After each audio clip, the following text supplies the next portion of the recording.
आजमगढ़ जिले के मार्टिंग तहसील क्षेत्र के कृषक इंटर कॉलेज के मैदान में गुरुवार को आयोजित पिछड़ा वर्ग सम्मेलन में मुख्य अतिथि राज्यपाल कश्यप शाम करीब 4 बजे मैदान पर पहुंचे। सपा कार्यकर्ताओं ने उनका फूल मालाओं के साथ जोरदार स्वागत किया। इस अवसर पर सभा को संबोधित करते हुए पूर्व विधायक आदिल शेख ने कहा कि समाज के हर वर्ग एक साथ होकर नापाक इरादों रखने वाले सरकार को हटाने की जरूरत है। देश और समाज को धर्म के नाम पर लड़ाने का काम करने वाली सरकार को हटाने का समय आ गया है। इस अवसर पर मुख्य अतिथि राज्यपाल कश्यप, पूर्व सांसद रमाकांत यादव ने भी सभा को संबोधित किया। आइए सुनाते हैं क्या कुछ कहा है। अपने हक और अधिकार के बारे में सोच भी नहीं सकता था। यहाँ तक कि जो आपके अधिकार की लड़ाई लड़ता है, पिछड़े समाज की जो रीढ़ है, यादव बिरादरी, जो आपके अधिकार के लिए सड़कों पर लड़ता है, मरता है, मिटता है, आंदोलन करता है, उसके खिलाफ भारतीय जनता पार्टी के लोग आपके दिमाग में फजूल की बातें भरते हैं, कहते हैं कि आपका हक और अधिकार यादव ले ले रहा है।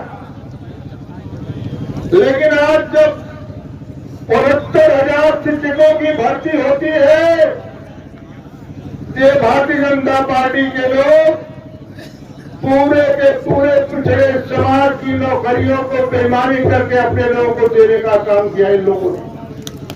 इसलिए आज हम सब लोगों को पीड़ा सम्मेलन करना पड़ रहा है। मित्रों, अभी मैं कल आजमगढ़ से आ रहा था कि भारतीय जनता पार्टी के लोग इतना बौखला गए हैं।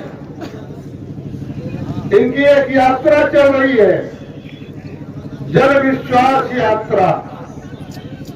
इनको आभास हो गया है कि जनता भारतीय जनता पार्टी के ऊपर विश्वास नहीं कर रही है। जन विश्वास यात्रा लोग निकाल रहे हैं। अध्यक्ष हैं, आए दिन बाबा साहेब की प्रतिमाएं तोड़ी जाती हैं। आए दिन बाबा साहेब की प्रतिमाएं तोड़ी जाती हैं। ब्राह्मणों का उत्पीड़न होता है। कैसे बचाएंगे अपने मुल्क और अपने जनाधार, अपनी पार्टी और अपने संविधान को? उत्तर प्रदेश में बीजेपी सरकार का घमंड चरम पे है और उत्तर प्रदेश में जंगल राज है। संविधान खतरे में है, बाबा साहब का बनाया हुआ आरक्षण खतरे में है। गांव, गरीब, किसान, नौजवान खतरे में है। रोजगार छीना जा रहा है, आरक्षण खत्म किया जा रहा है और कानून व्यवस्था ध्वस्त है।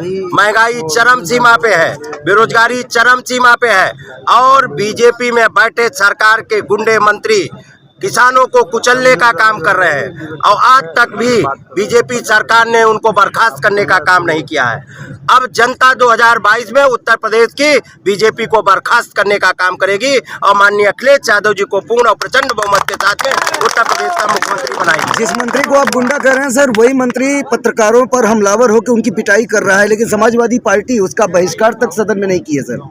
मैंने सदन में भी बहिष्कार किया, अगर हम लोगों को देखा होगा, और लगातार सदन में भी बोल रहे हैं, सड़क में भी बोल रहे हैं। ये लोकतंत्र को खत्म करना चाहती है बीजेपी। चौथे स्तंभ पे हमला बोल रही है, जो नेता विरोध करे उस पे हमला बोल रही है। किसानों को भी क्या कहा, आतंकवादी कहा, गुंडा कहा, पाकिस्तानी कहा, क्या क्या नहीं कहा। किसानों को 700 किसानों की मौत हो गई, उसकी भी जिम्मेदार वो है। रमन कश्यप पत्रकार का हत्यारी बीजेपी है, जिसने लखीमपुर में हत्या करने का काम किया। और मल्ला केवट निषाद का बेटा था, ये मल्ला केवट निषाद का भी बेटा 2022 में इनसे बदला लेने का काम करेगा। ये वीरांगना फूलन देवी को अपमानित करने का काम बीजेपी के लोग कर रहे हैं। दलित और पिछड़े वर्ग की बेटियों को पैर की जूती समझने का काम ये बीजेपी के लोग कर रहे हैं और इनको अपमान का बदला 2022 में मल्ला निषाद और केवट और कश्यप लेने का काम करेगा।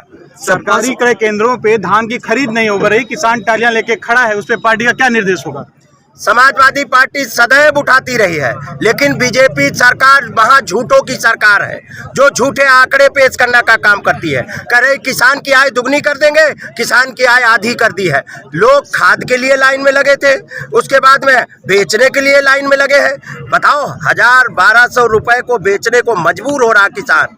ये किसानों को खेती बाड़ी चंद उद्योगपतियों को देना चाहते हैं, इसीलिए किसानों को बर्बाद कर रहे हैं। सर कार्यकर्ता भी तो केंद्र पे नहीं दिखाई देते विरोध करते हुए, किन किन किसानों का? समाजवादी पार्टी लगातार किसानों के साथ में खड़ी है।